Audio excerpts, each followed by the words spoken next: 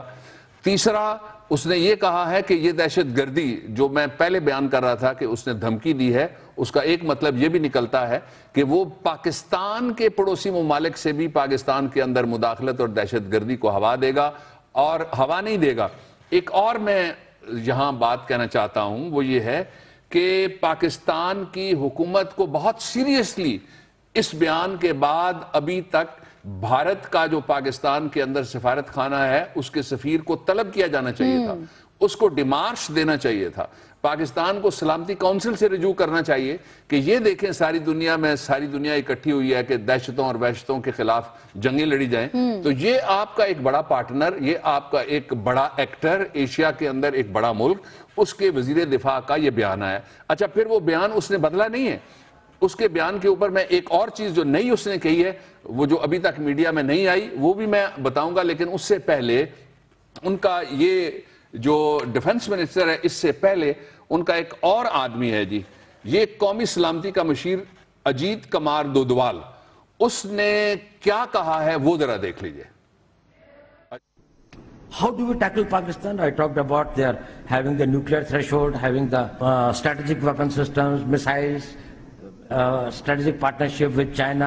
India is having a long border with China and Pakistan. How do we tackle it? Now, when we come into the defensive offense, then we start working on the vulnerabilities of Pakistan. It can be economic, it can be internal security, it can be political, it can be their isolation internationally, it can be this thing like that, of exposing their terrorist activities, or it can be anything. It can be defeating their policies in Afghanistan, making it difficult for them to manage internal political balance or internal security. Pakistan's vulnerability is many, many times higher than of India. Once they know that India has shifted its gear from the defensive mode to defensive offense, they will find that it is unaffordable for them. You can do one Mumbai, you may lose Balochistan.